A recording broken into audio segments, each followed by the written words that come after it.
hang in there. I'm going to bring in the rest of tonight's panel. Fox Business, Sandra Smith joins us on the right, Bo Dietl of Bo Dietl Associates. Sandra, I'm going to go to you. This is a place you've spent a lot of time. You have a close connection to the Chicago Mercantile Exchange, the group.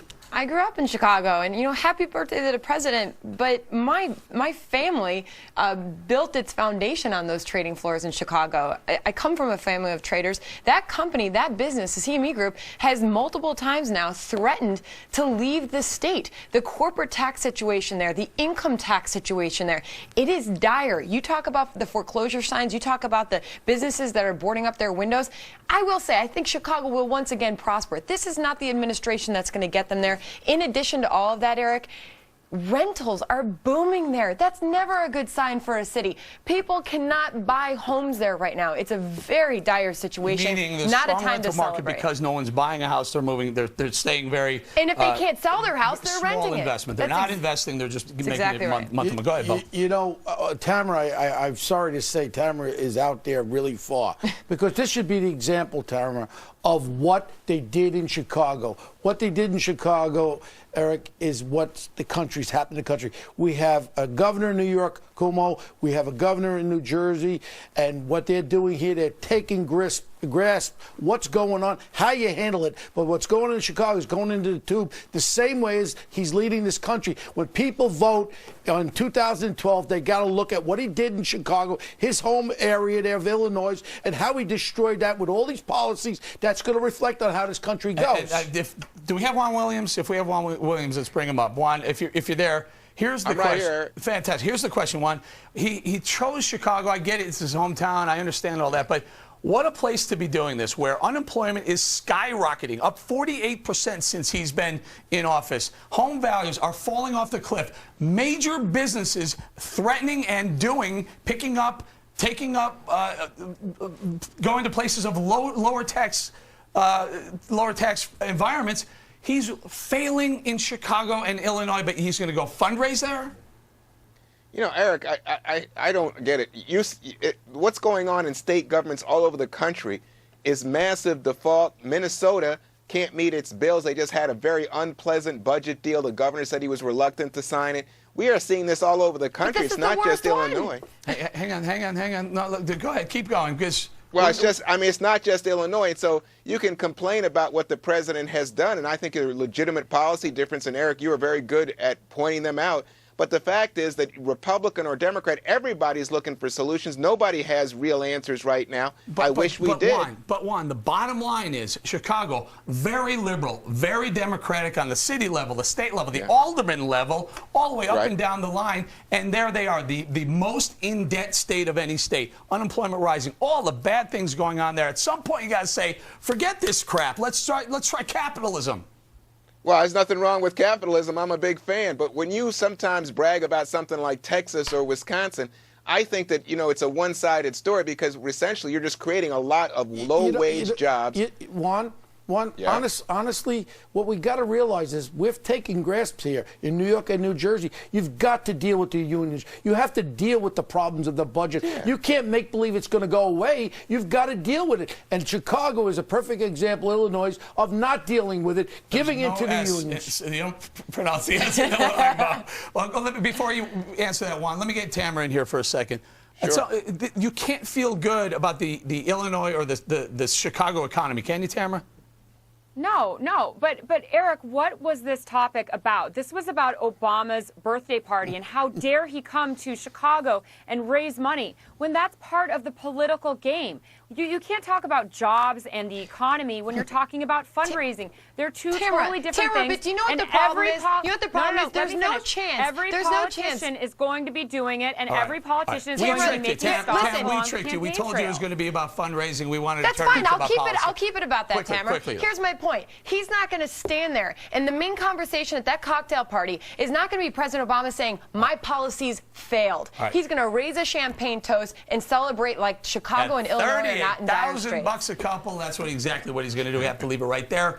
Hang on, guys. Tamara, we're going to say thank you for joining us tonight. Coming up, while the president parties, Governor Scott Walker, we just talked about him, is saving school districts. The Wisconsin Miracle is next. You're watching the Fox Business Network, the power to prosper.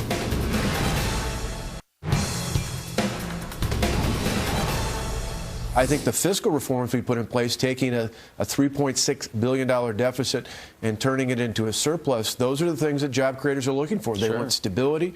They want certainty. They're certainly not seeing it at the federal level, but they are seeing it in Wisconsin.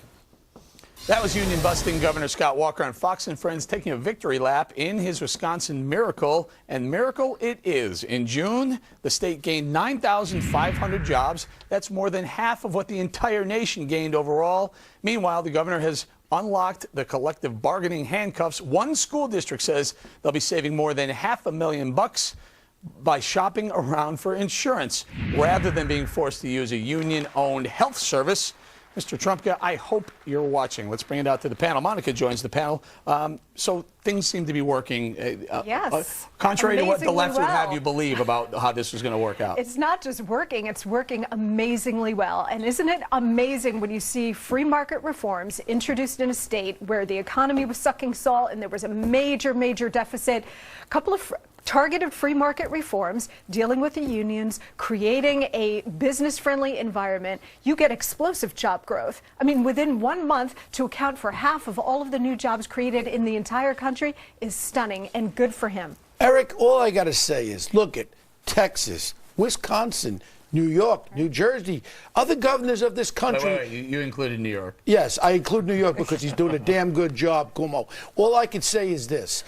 You're taking charge of it. Other governors around this country should learn from what's going on in those states. I think we're doing pretty good in New York, what we were facing with that band of thieves up there that got thrown out up there in the state Senate. You say that they should learn from what's going on there, but the recipe for success was clear all along. You know, eliminate the uncertainty. You know, cut back on all this regulation that's restricting business. You know, help these guys out with their health care costs. Let capitalism work. Break the union. Break the union contract. I mean, it's been there the whole time. No, I didn't say break the union. I meant to say break the union contracts. Right, That's because where when you they're say saving the something money. like that, that becomes the defensive mode. Oh, you're trying to break the not break the union. Let the union know we cannot abide by what they agreed on years ago because there's no money left, and that's what we have to deal with. But this example, and Monica, I want you to weigh in on it. Here's a great example where teachers were paying more than they had to pay for health insurance because their union told them they had to buy it there. They were required to buy it there. Once the collective bargaining ran out because of Scott Walker, they were able to go shop I'd like to find out. I'd like cheaper. to do a Boe investigation of how they got that union contract for that health insurance. Okay. I'd see a little But once of corruption.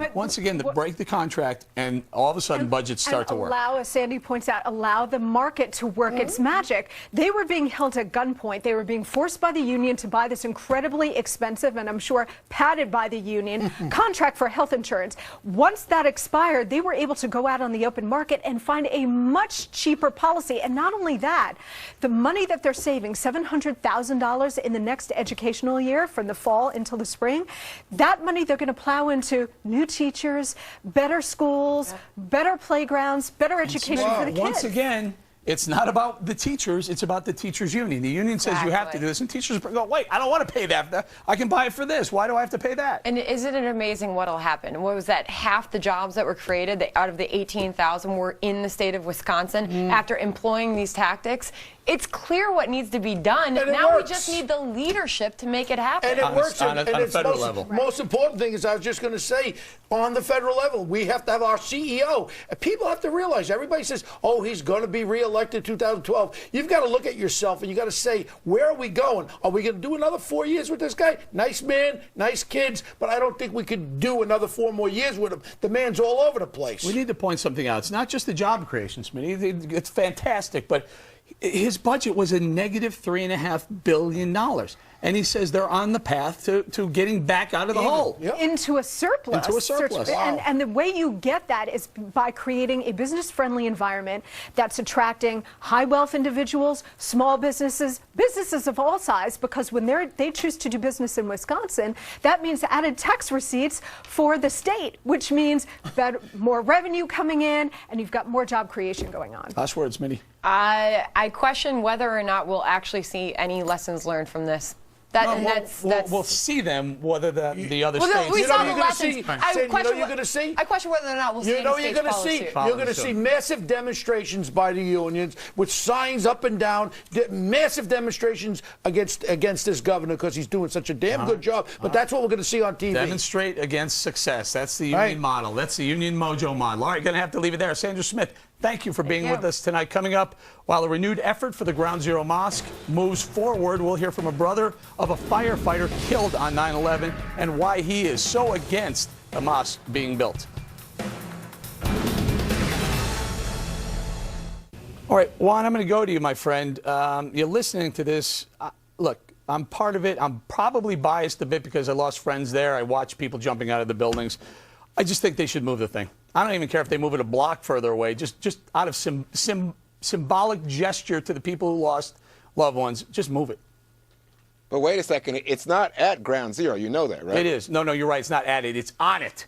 Right. It's not on it. It's It's several on blocks it, my away friends. from it. It's on it. Several blocks. I think it's 3 blocks away, Right. Eric. But Juan, listen, you're one of my closest friends in television. I'm telling you, there were bone fragments on the roof of that building. There was landing gear from one of the planes that Fine. crashed into the towers No, that went Eric, through the Eric. roof of that building. How is that not a burial site, my friend? How is Eric, that not? There it is. There it is. What you just said is true, but I'm telling you, it's 3 blocks away. It's not on the site of Ground Zero. Okay, but let me just say, emotionally, that I'm with you, with Mr. Burke. I think it's insensitive. I think that it's very suspicious. I'm not comfortable with it. But the larger point to me is we are a nation of religious liberty. It doesn't matter if you think that some guy who's putting up a church, some guy who's putting up, a synagogue is really a con man, a scoundrel. You know what? All right. As long as they Well, go through the I right don't know if you- regulations I don't know if you in ever terms of the returned city on your- government, they have a right to put it where they want to put it. I'm not sure if you ever turned on your camera there in D.C., but I'm holding up a poster board of the Ground Zero site. These are the World Trade Centers the day after the towers came down, still smoldering. Here's rubble all over the place. Here's the proposed site, Park 51, right here. How is this not part of Ground Zero? It's Ground Zero, Juan. Any way you slice it. Eric, it is not Ground Zero. Ground Zero is where the Twin Towers were located. It's where that big pit is in Lower Manhattan. It's where the reconstruction is. And that building was not destroyed. As you know, it's right there. But I'm not disputing what you just said. Yes, fragments and damage was done to the building, but that's not Ground Zero. So let's be clear about it. It's not as if they're sticking it right in the pit. I love you, Juan, but when Hiroshima went up, where was Ground Zero there? I mean, it wasn't just the spot where the bomb landed. It was the area. This is Ground Zero. Any way you slice it. Hold on, Juan. If you want to call it the area, now you could call all Manhattan the area. That's not true. Well, listen, Juan, with all respect, we know under the Patriot Act and all these laws that we have, whenever you do business with banks, you have to know where that money comes from. And I now call out to the IRS and I call out to the taxing people of the United States of America. We have to find out where that money comes from that's developing that mosque over there. And to just say that there's $5 million in cash handed in there, you can't do that as a business anywhere in this country if they want to build. The other part of it is, let's be very honest, my emotions are the same as you, Juan.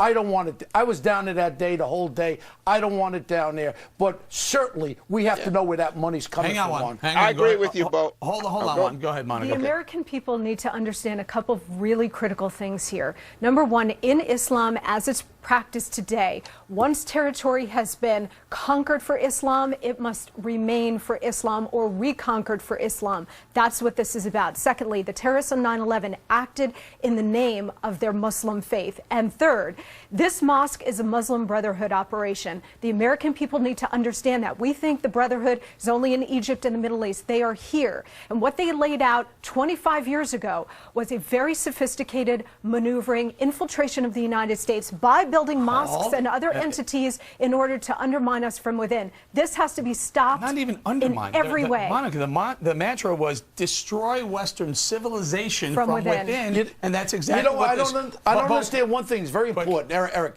It's very important. We have a city council. We have council members, people that live in that direct area. If you're to put a bar or something in there, you got to go before the council and get approval. Why can you not have to go before that council, those people who live in that community, if they want it or not? Bo, they did, and the constitutional lawyers took them to task and said it's under the Constitution. Juan, last word, we agree it's constitutional to build the thing there, but it's not, doesn't make any sense to do it.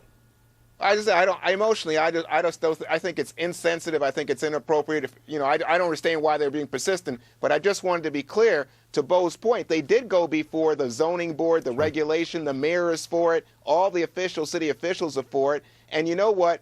I think we got to understand. I disagree with Eric about all of Manhattan, all of New York, all of the United States. Is I didn't say that, zero. Juan. I didn't say that. I said the areas where bone fragments fell. That is certainly burial ground. Ask the kids. Ask the kids whose funerals of fathers and mothers I went to whether or not the bones on that building should be considered burial ground or not. Well, I'll but guess Eric, it'll you be heard 100%. what Mr. Bourne said. Guess.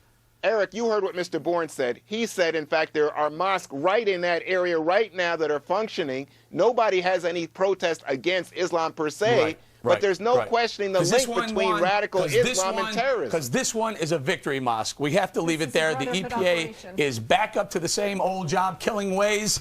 Job-killing ways that should read. The most expensive, unnecessary environmental regulation yet. Is the president too occupied with the ozone to help the economy? More Follow the Money next. I'm going to bring it out to the panel. I'm going right to you, Juan. What about it? These standards aren't in China. They're not even in Mexico, and we're on the same continent. Well, sure, and I think your point is right that, the pollution spreads, it impacts us all, and it puts us at something of a disadvantage. Now, the question is, Eric, do you believe that we should be a leader in terms of environmental protections? And my feeling is, yes, we should be a leader. We shouldn't just say, you know what, the other guy's not doing it, so we have an excuse not to do it. Then, the entire earth will just be polluted, and that's not cool. But the problem with that, Monica, is if they don't follow them, we're the only ones doing it. Well, that's exactly right. And the emerging market economies, China, Brazil, India, none of them are paying any attention to any kind of environmental constraints. So we're really hamstringing ourselves. And they're saying we're not going to impede our economic progress in the name of trying to do it green. Now, some of them talk a good line, like China talks a good line about green technology. But in the end, they don't care one whit about this. They only care about job creation in their own countries and economic growth. And pollute away. Pollute away. Because, and by the way, those are some of the most polluted cities Eric, on the planet. When you got the EPA acknowledging they want us to comply with this thing, but they said the technology to comply, they don't even know what the technology is. But they want us to spend hundreds of billions on stuff that they don't even know it's going to work. And that came out by the EPA. They said they don't even know how to comply with it. So how do we keep pushing this against the wall? And Juan, this EPA, it's really, I call it job terrorists. That's what they are. They're terrorizing the American job market. They're killing jobs. I don't see your point. To the contrary, I think that green jobs are now we're trying to push that frontier, Eric, and the Chinese and others are in fact being very competitive. They're putting lots of government money into developing new technologies, everything from windmills on, in order to compete with us and take that market away from us. That's frontier great, Juan. of new jobs. My good friend Juan Williams, a brilliant scholar in Washington, D.C., thinks that we should start, the windmills are the solution to our energy crisis here in America. Look, if we really let the free market work on all of these so-called alternative energies, then this market would be booming if there were really a market and a profit to be made in windmills and some of these other things. It doesn't exist. It can only survive on government subsidy. I really think with all the technology we have in America, the greatest country in the world, with that, listen to this. We have to leave it there, Bo. With that, why can't we develop cars? I got to say thank you to everyone. By the way, before I forget, muzzled, right? All right, we've got to leave it right there. We'll be right back.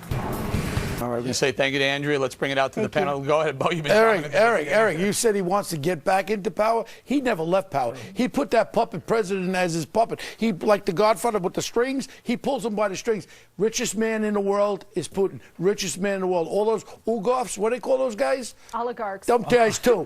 All those guys, all those Olive Gardens, whatever they're called, all those guys there give him money. Now let's get to the specifics of what he said. You want to know something? Quickly. What he said was correct. And you want to know something? I take it as a corrective criticism. Parasites? A corrective criticism. Get we're the guy parasites? in Washington. We are parasites to the fact that we're overspending. Now they come up with this fugazi budget. They're not really doing anything. Juan Williams, you shaking your head yes that we're parasites or that the guy wants to get in power?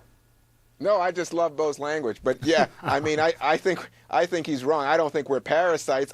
We're giving money to them. We're helping them out. And I think we think that we're being generous and trying to prevent sale of nuclear weapons and the like, and make sure that government stays stable, because we don't want them to feel threatened and impoverished. And, you know, they have a big ego problem over in Russia. They still think they're a world power, and so we have to play games with them in terms of NATO as well as the economics of it. Monica? Well, they are still a world power because they're pretty much behind every state-based threat that we face, from North Korea to Iran.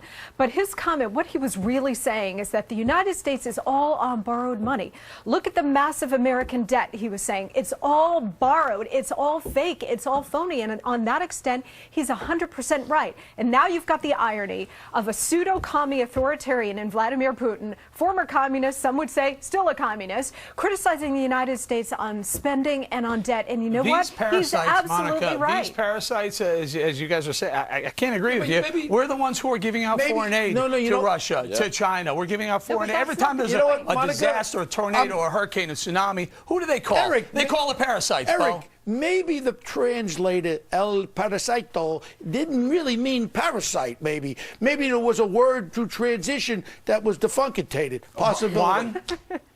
You know, I don't think we're parasites. And I think the fact is that we do go in and we offer help to people. And I hear what Bo and Monica are saying in terms of, you know, there's too much spending in this country. But the fact is, look, we are the biggest economy in the world. We're the ones that issue bonds that everybody else, the Chinese, the Russians, they all buy it.